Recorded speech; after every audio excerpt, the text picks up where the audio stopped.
Good morning. आज मैं बताने चाहती हूँ आपको हिस्ट्री ऑफ बैंक। बैंक क्यों आए थे, किसने लाया था। सबसे पहले बैंकों की शुरुआत हुई थी सन 1770 से। सन 1770 से बैंक ऑफ हिंदुस्तान कोलकाता में खोला गया था। उसके बाद ईस्ट इंडिया कंपनी ने आई, उसने अपनी 3 बैंकों की स्थापना की, 3 ब्रांचें बनाई उन्होंने।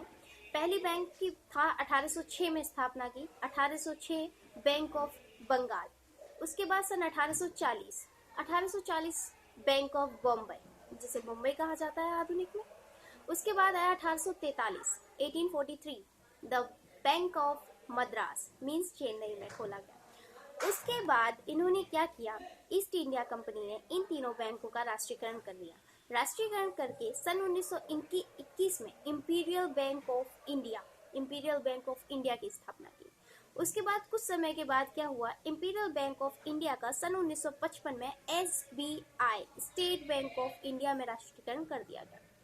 उसके बाद सन 1958 और 59 में क्या हुआ कि एसबीआई में सभी जितनी भी राष्ट्रीय बैंक थी उनका राष्ट्रीयकरण कर दिया गया। वैसे ये राष्ट्रीयकरण नहीं है, एक तरह से हड़प नीति मानी जाती है, लेकिन जब ये राष्ट्र हित में की जाती है तो इसको राष्ट्रीयकरण नाम दे दिया गया था। यहाँ तक होता है हमारे अंग्रेजों की जो बैंक थी खुली उनका। उसके बाद इतिहास को दोबारा से हम पीछे की तरफ ले जाएं तो सन 1865 में एक इलाहाबाद बैंक की स्थापना हुई थी। जो इलाहाबाद बैंक की स्थापना हुई थी सन 1865 में। उसके बाद क्या हुआ था, सन 1881 में अवध कमर्शियल बैंक की स्थापना। अब आप लोग सोचेंगे हम इसे क्यों याद रखें, हमने कभी सुना ही नहीं। सन 1881 अवध कमर्शियल बैंक याद करना इसलिए जरूरी है क्योंकि सबसे पहले कुछ भारतीयों को इसमें प्रबंधन करने की अनुमति दी गई थी, इसलिए हमें अवध कमर्शियल बैंक सन 1881 याद रखना आवश्यक है। उसके बाद स्थापना हुई सन 1895 में पीएनबी पंजाब नेशनल बैंक की, जो पूरी तरह से भारतीयों के प्रबंधन में कार्य करता था। पीएनबी बैंक जिसकी स्थापना कब हुई थी, 1895 में। उसके बाद हम चलते हैं जो 1911 में क्या हुआ, 1911 में एक बैंक आई थी सेंट्रल बैंक ऑफ इंडिया। इसका प्रबंधन और इसकी स्थापना दोनों ही, ये पूर्णतः भारतीयों का बैंक था, प्रबंधन भी भारतीयों ने किया था, स्थापना भी भारतीयों ने की थी। इसकी स्थापना करता थे पोच खानवाला और इसके पहले चेयरमैन थे फिरोज शाह मेहता। ठीक है, सन 1911 में। उसके बाद यहाँ तक हो गया।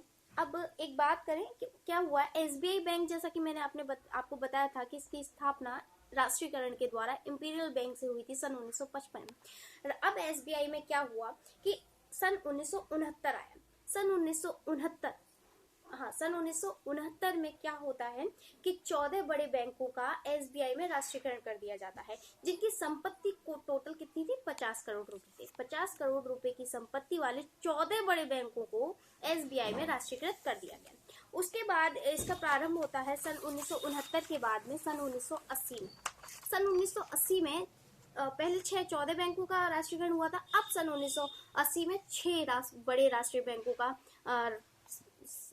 बड़े बैंकों का एसबीआई में राष्ट्रीयकरण हो जाता है, जिनकी संपत्ति औसतन 200 करोड़ रुपए थी।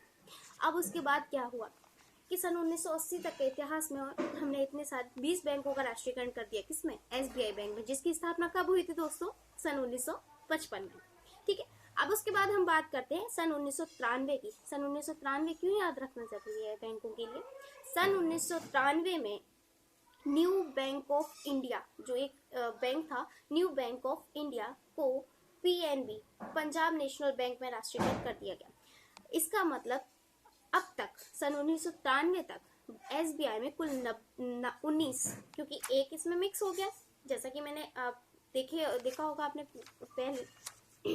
तो उसमें क्या हुआ, सन 1993 में पीएनबी में न्यू बैंक ऑफ इंडिया का राष्ट्रीयकरण कर दिया। तो अब कुल मिलाकर एसबीआई में इस टाइम नहीं, लेकिन 1993 तक एसबीआई में 19 बड़े राष्ट्रीय बैंकों का राष्ट्रीयकरण कर दिया गया था। उसके बाद महत्वपूर्ण आता है आपका सन 2008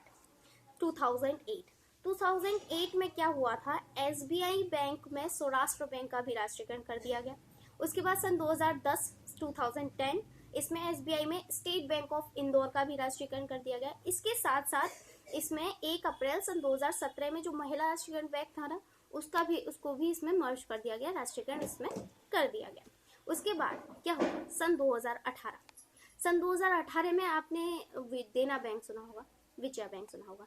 इनको दोनों को जोड़कर विजया बैंक और देना बैंक सन 2018 में देना बैंक और विजया बैंक को बैंक ऑफ बड़ौदा के साथ जोड़ दिया गया। अब बैंक ऑफ बड़ौदा में 2 बैंक और सम्मिलित कर दी गई, विजया बैंक और देना बैंक, इनका विलयकरण कर दिया गया। यहाँ तक हमें बैंकों का इतिहास है। ये सारी अब तक की जितनी भी बैंक थी जिनका राष्ट्रीयकरण हुआ, एसबीआई किस तरह आया, ईस्ट इंडिया कंपनी ने किन बैंकों की स्थापना की। अब आपको एक चीज क्लियर हो गई है कि जो स्टेट बैंक ऑफ इंडिया है, हमारा एसबीआई बैंक है, वो ईस्ट इंडिया कंपनी के द्वारा ही दिया गया था। बस हमने उसे हड़प नीति राष्ट्रीयकरण के द्वारा अपना लिया, अपना भारतीय बैंक बना लिया। ठीक है, thank you so much for watching my video. अच्छी लगे तो लाइक करें, शेयर करें एंड सब्सक्राइब करें। Thank you so much.